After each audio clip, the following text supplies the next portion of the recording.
dijadikan presiden. Hari ini kenyataan politik menunjukkan kita punya dua pasangan. Lalu di situ kemudian saya melihat dua pasangan ini dalam konteks Indonesia. Jadi bukan melihat dua-duanya saja dalam ruang hampa, lalu dibandingkan satu sama lain dalam ruang hampa, tidak. Oke Mas, tapi kalau tadi Pak Mahfud MD mengatakan bahwa bagaimana cara menyampaikan substansi dari retorika. Kalau Anda setuju tidak itu harus menjadi salah satu ukuran untuk menilai kesiapan? Oh ya, saya rasa kalau bicara kesiapan, tentu tentang visi, tentang misi, tentang rencana kerja. Jadi sekarang kenapa menjadi pertanyaan, termasuk pertanyaan kepada calon-calon yang sekarang ada, karena tidak ada proses itu. Yang kita lihat adalah Pak Jokowi sebagai gubernur, kemudian Pak Prabowo sebagai pembina partai yang selama ini memang kemana-mana pidatonya soal Indonesia. Karena Pak Prabowo memang sudah berikhtiar untuk jadi presiden bertahun-tahun lamanya.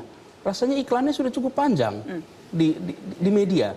Saya jadi malah, sudah lebih hafal begitu ya? Satu lebih hafal dan sudah jelas saya mau jadi presiden. Gitu. Bertahun-tahun kampanye karena itu semua orang pernah mendengar apa yang dikatakan Prabowo.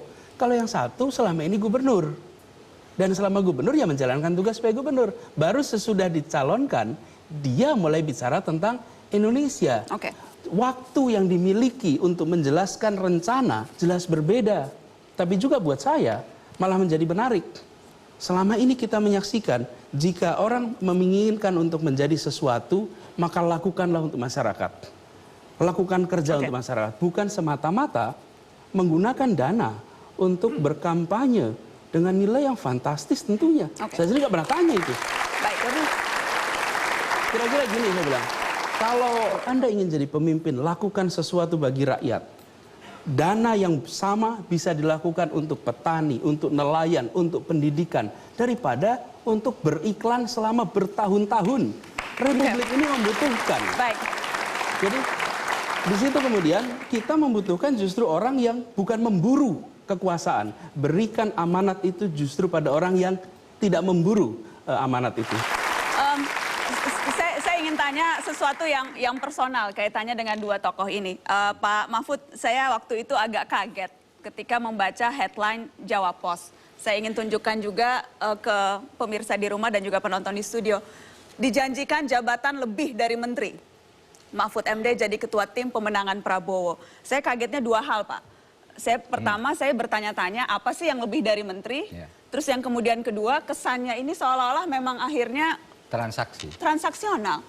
Belum lagi yang ditawarkan jadi lebih dari menteri bukan hanya Pak Mahfud loh. Pak Ical juga katanya ditawarkan lebih dari menteri. Nggak ada jabatan lebih dari menteri itu.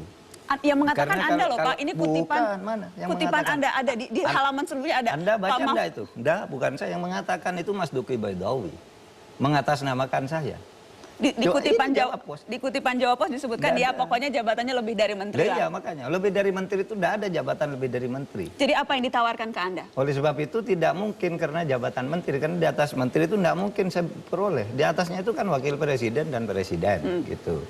Maksud saya apa? Ada kesamaan visi. Jadi yang salah menawarkan itu siapa? Ada salah persepsi dari tim Anda untuk memahami apa Pak Prabowo yang salah menawarkan? Nah itu kan bergurau saja. Wah Pak Mahfud tuh dapat jabatan lebih dari menteri, kan gitu. Dapat menteri apa? Wah lebih dari sekedar menteri. Tapi dengan kan Pak Ical juga lebih dari sekedar menteri. Kayaknya kalau bercanda nggak dua kali deh Pak. Kalau dengan... Nggak, begini, saya katakan kalau soal jabatan menteri yang terpokok hanya beginilah. Saya ini mewakili warga NU. Saya bilang, ada kekhawatiran sekarang di kalangan warga NU. Itu koalisinya Pak Prabowo itu nggak ada NU-nya. Gitu. Padahal NU itu punya kebanggaan selama ini terhadap Departemen Agama. Saya cuma bilang nanti... Ada orang P3, masa P3 tidak NU? Iya, ya belum campuran tuh, campuran. Dimarahin Pak Ahmad Yani nanti Pak. Antara NU Parmusi. Dan mungkin P3 pun tidak akan nyalonkan orang NU juga. Sehingga saya katakan, kalau nanti menang Pak, saya ngusulkan calon Menteri Agamanya. Bersama Pak Akil Sirot. Iya katanya. Yang lain-lain jabatan, oh itu bicarakan sudah menang, ini kan belum menang.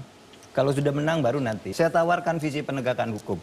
Lalu saya diskusi tentang hukum. Ternyata dia ngerti juga teori-teori hukum. Jadi Anda menitipkan pesan, bukan menitipkan orang? Bukan. Bukan menitipkan orang. Bahwa itu nanti akan dengan sendirinya seperti tadi. Oh ya berarti menitipkan orang juga Menteri Agama itu, dan sebagainya. Iya. Dan itu... Dan jabatan ketua tim sukses itu kan bukan jabatan yang main-main Pak Mahfud. Itu juga bagian dari pembicaraan mau mendukung asal dapat jabatan ketua tim sukses tidak? mau mendukung asal jabatan ketua. Enggak, ketika ditemui justru pertama kali saya diminta jadi tim sukses itu. Langsung menjadi ketua? Iya, ini ada Pak Fadlizon.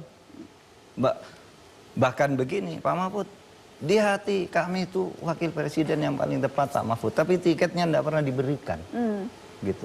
Sehingga kami ngambil yang punya tiket. Wah, ini bisa bahaya dan saya harus konfirmasi ke Fadlizon nanti. Karena kalau dalam hatinya sesungguhnya mau Pak Mahfud bukan Hatta Rajasa, belum sudah pecah ini berarti.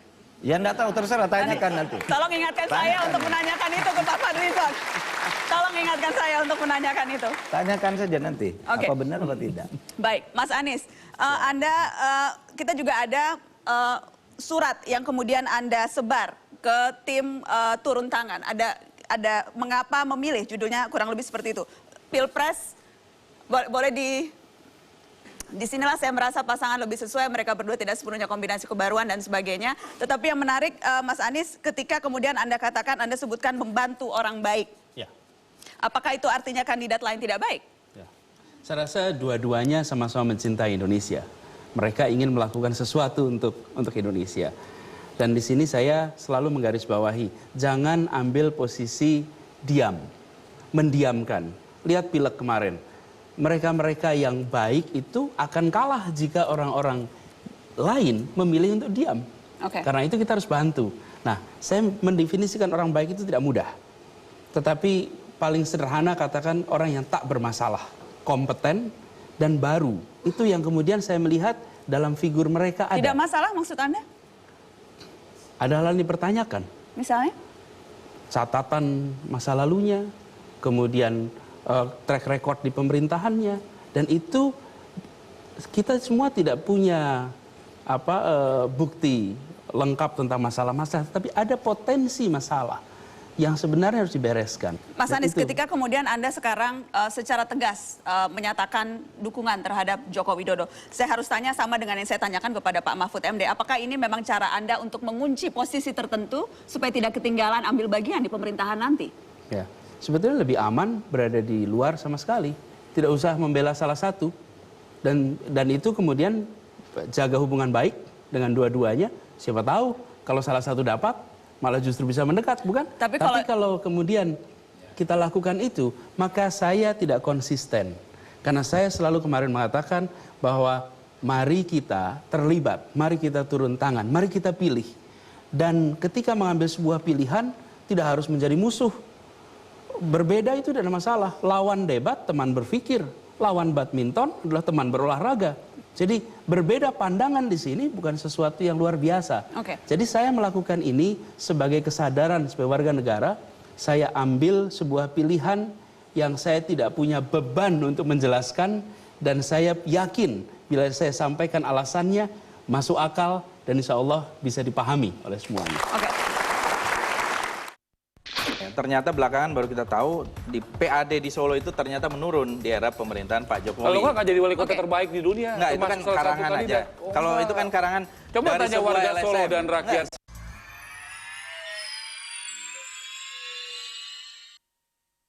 Dipersembahkan oleh